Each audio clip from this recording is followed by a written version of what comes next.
안녕하세요. 개인 사업 하시다가 이제 법인으로 전환해야겠다 고민하는 대표님들 많으시죠?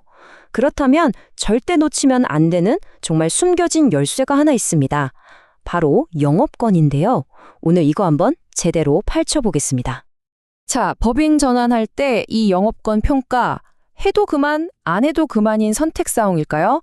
아니면 무조건 해야 하는 필수일까요?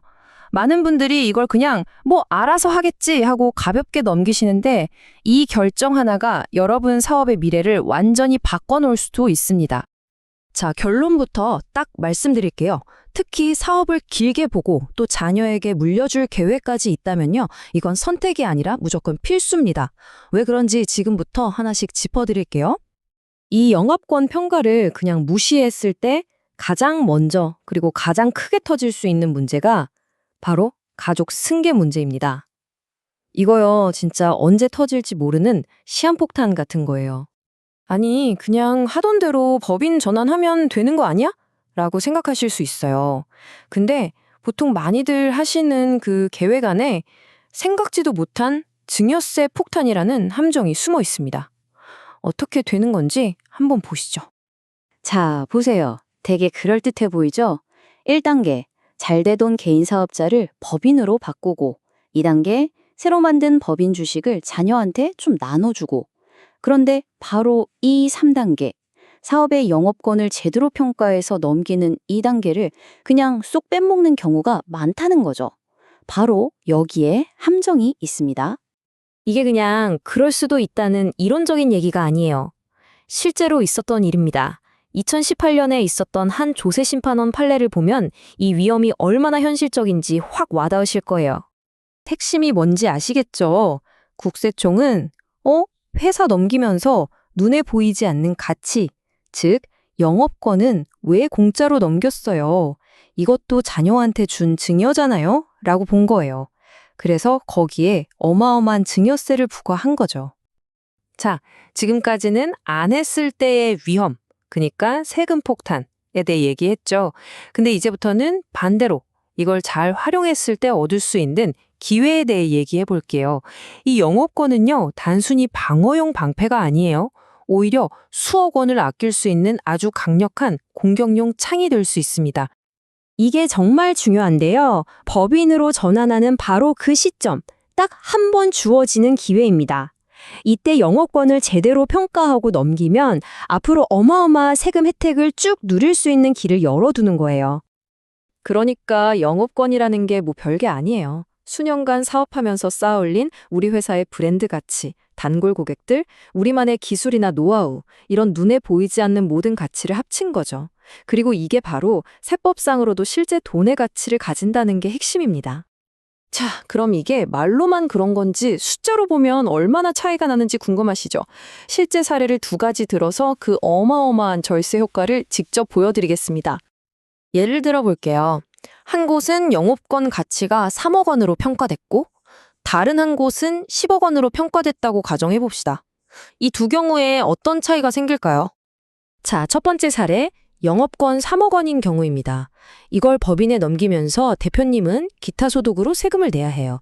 그게 약 3,620만 원 정도. 아니, 세금을 내는데 무슨 절세야? 싶으시죠? 근데요, 앞으로 5년 동안 법인이 내야 할 법인세에서 6,270만 원이 줄어들고요. 대표님이 나중에 급여나 배당으로 가져올 때 내야 할 소득세도 7,800만 원이나 아낄 수 있어요. 그럼 결국 어떻게 되냐? 낸 돈보다 아낀 돈이 훨씬 커서 순수하게 9,640만 원을 버는 셈이 되는 겁니다. 이 그래프를 보시면 딱 감이 오시죠? 처음에 3,600만 원 정도 세금을 냈는데 결과적으로는 거의 1억 원 가까이, 정확히는 9,640만 원을 아꼈잖아요. 낸 돈의 거의 3배 가까운 이득을 본 겁니다. 이게 바로 영업권의 힘이에요. 자, 그럼 이제 스케일을 확 키워볼까요? 우리 회사는 가치가 더 커서 영업권이 10억 원으로 평가됐다고 해보죠. 그럼 절세 효과는 정말 상상 이상으로 커집니다. 자, 10억 원에 대한 기타 소득세 약 1억 5천만 원을 냈다고 칩시다. 그럼 최종적으로 아끼게 되는 순수 절세액은 과연 얼마일까요? 무려 3억 2,640만 원입니다. 3억이 넘는 돈이에요. 이 돈이 그냥 세금으로 나갈 뻔했는데 영업권 평가 하나 제대로 해서 고스란히 회사에 남게 되는 겁니다. 정말 엄청나죠? 다시 한번 그래프로 확인해 볼까요? 1억 5천만 원을 투자해서 3억 2,640만 원을 벌어들인 셈입니다. 5년 동안 투자금의 2배가 넘는 이익을 절세만으로 만들어내는 거죠. 이게 바로 영업권을 전략이라고 부르는 이유입니다. 자, 그리고 마지막으로 진짜 중요한 얘기가 남았습니다. 나는 자녀 승계도 아직이고 절세도 괜찮아 라고 생각하시는 분들도 이건 꼭 들으셔야 돼요. 최근 세무조사 트렌드가 바뀌었거든요. 요즘 세무당국이 법인 전환을 굉장히 깐깐하게 봅니다.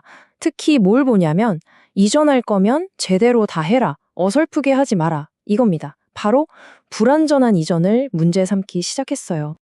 이게 무슨 말이냐면요. 법인으로 바꿨는데 영업권은 안 넘겼다? 그럼 국세청이 이렇게 보는 거예요. 대표님 개인 사업 아직 안 끝났네요? 법인 소득의 일부는 여전히 대표님 개인 소득 같은데요?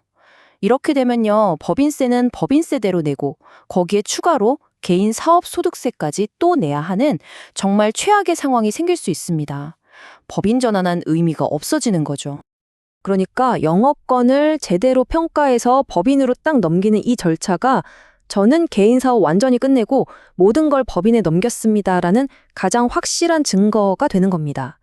나중에 딴소리 못하게 하는 방패막이가 되는 거죠. 자, 오늘 이야기 핵심만 다시 짚어볼까요? 첫째, 자녀에게 사업을 물려줄 계획이라면 증여세 폭탄을 피하기 위해 영업권 평가는 필수다. 둘째, 법인 전환 시 딱 한 번 주어지는 기회로 이걸 잘 활용하면 수억 원의 세금을 아낄 수 있다. 셋째, 이건 단순한 회계 처리가 아니라 우리 회사의 미래를 위한 아주 중요한 재무 전략이다. 이 세 가지 꼭 기억하세요. 대표님들 수십 년간 피땀 흘려 이 사업의 가치를 만들어 오셨잖아요. 이제 법인으로 전환하는 이 중요한 시점에서 그 소중한 가치를 그냥 없는 셈 치시겠습니까? 아니면 이걸 전략적으로 활용해서 회사를 한 단계 더 도약시키시겠습니까? 이 질문에 대한 답이 여러분 사업의 미래를 결정할 겁니다.